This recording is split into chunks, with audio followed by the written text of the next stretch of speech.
नमस्ते, मैं डॉक्टर लता अग्रवाल।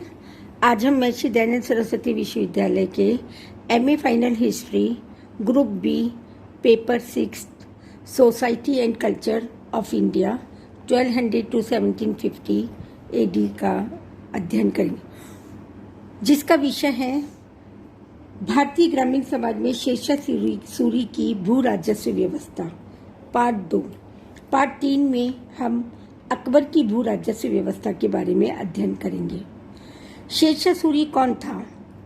हमें पता है 1206 से लेके 21 अप्रैल 1526 का समय सल्तनतकालीन भारत था और 1526 के पानीपत के प्रथम युद्ध में बाबर ने इब्राहिम लोदी सुल्तान को पराजित कर मुगल साम्राज्य की स्थापना की। यह एक ऐतिहासिक निर्णायक युद्ध था, परंतु बाबर के अल्पकाल के कारण या 1526 से 1530 में 4 साल में वह भारत को विजय अवश्य कर पाया, पर राजनीतिक दृष्टि से या आर्थिक दृष्टि से संगठित नहीं कर पाया। उसका पुत्र प्रशासन के प्रति उसकी उदासीनता तथा योग्यता के अभाव के कारण एक अफगान सेनापति शेर खान ने उसे चौसा और 1540 में बिलग्राम के युद्ध में पराजित कर पुनः भारत में द्वितीय अफगान साम्राज्य की स्थापना की। शेरशाह सूरी के नाम से वह सुल्तान बना और उसने 1540 से 1545 तक राज्य किया। वह भू राजस्व व्यवस्था को उसने एक नए तरीके से स्थापित कर अकबर का अग्रगामी बना। शेरशाह सूरी ने ग्राम शासन व्यवस्था के अंतर्गत सबसे छोटी इकाई ग्राम प्रशासन में 3 पद नए सृजित किए। मुकद्दम, जिसका कार्य कर वसूल करके राज्य कोष में जमा कराना, पटवारी, जिसका कार्य भूमि का हिसाब रखना, और चौकीदार, जिसका कार्य पटवारी की सहायता करना था। इसके अतिरिक्त ग्रामीणों के न्याय प्रशासन के लिए एक पंचायत भी प्रारंभ की। सल्तनत काल में सुल्तानों के अधिकृत क्षेत्रों की ग्रामीण किसानों की भूमि भी सुल्तान की भूमि मानी जाती थी और सुल्तान ही भूमि पर मनमाना कर निर्धारित कर करके लगान वसूल करता था, जिसमें जागीरदार और जमींदार भी किसानों से जमीन से मालिकाना हक का अतिरिक्त कर वसूल कर किसानों की करने के कारण उनकी स्थिति दयनीय हो गई। शेरशाह सूरी ने किसानों को सुखी व समृद्ध बनाने के लिए इस भू राजस्व व्यवस्था में परिवर्तन किए। उसने भूमि की पैमाइश की और साथ में प्रत्येक श्रेणी की भूमि का क्षेत्रफल एक रजिस्टर में दर्ज करवाया। भूमि को 3 श्रेणियों में विभक्त किया: उत्तम, मध्य और निम्न। इन 3 श्रेणियों की भूमि की उपज को जोड़कर 3 से विभाजित कर प्रति बीघा भूमि की औसत पैदावार निकाली गई और फिर पैदावार का 1/3 हिस्सा भूमि कर के रूप में उसने लेना प्रारंभ किया। इतिहासकार कानूनगो का कहना है 1/3 के स्थान पर 1/4 हिस्सा लेता था। वह दोनों रूप में लेता था, जिन्स के रूप में भी और नकद रूप में, और यह देय किसानों पर छोड़ दिया गया। प्रत्येक किसान को उसकी भूमि का एक पट्टा भी दिया जाने लगा, जिसमें किसान की भूमि का क्षेत्रफल, भूमि की स्थिति, खेत की बुवाई, खेती की गई फसल, राजस्व की हिस्सेदारी और किसान द्वारा अदा किया जाने वाला लगान भी दर्ज किया जाता था।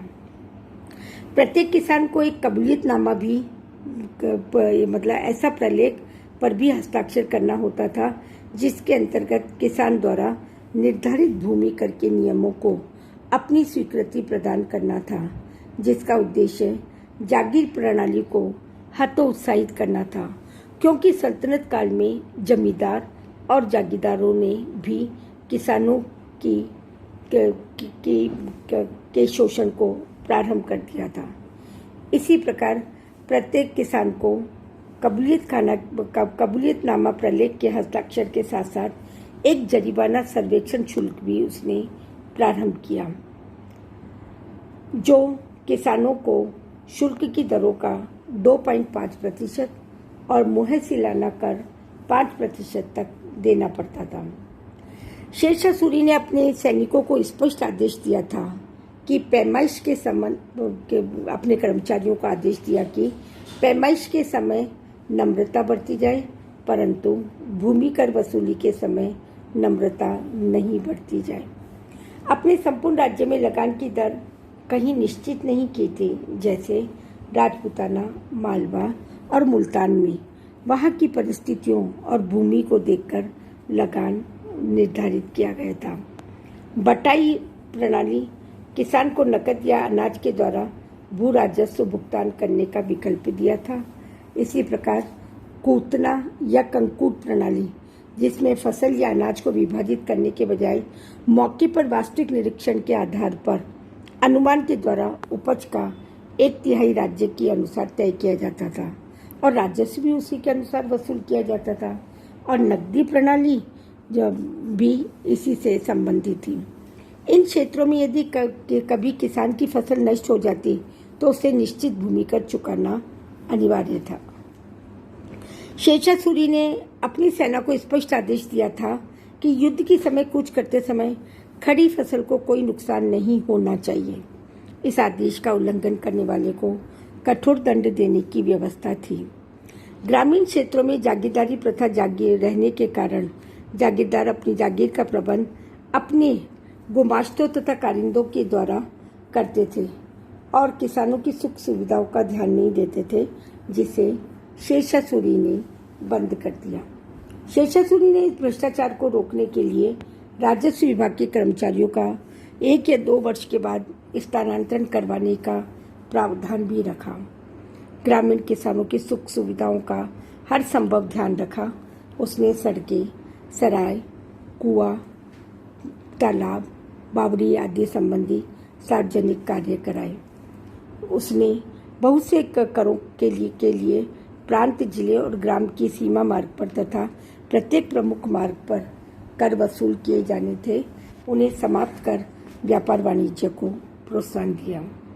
इस प्रकार जो सीमा में प्रवेश वस्तु करती थी, वस्तु के मूल्य का मात्र 2.5% प्राप्त किया जाता था। राज्य के अंदर चुंगी वसूल करने की शेष सभी स्थान बंद कर दिए गए।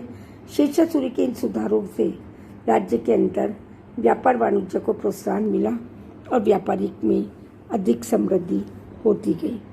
इस प्रकार शेरशाह सूरी के प्रशासनिक समय में जो भू राजस्व व्यवस्था ग्रामीण क्षेत्र में की गई थी, वह अकबर के काल में टोडरमल का बंदोबस्त के नाम से जानी गई, जो हम पार्ट 3 में इसका अध्ययन करेंगे। धन्यवाद।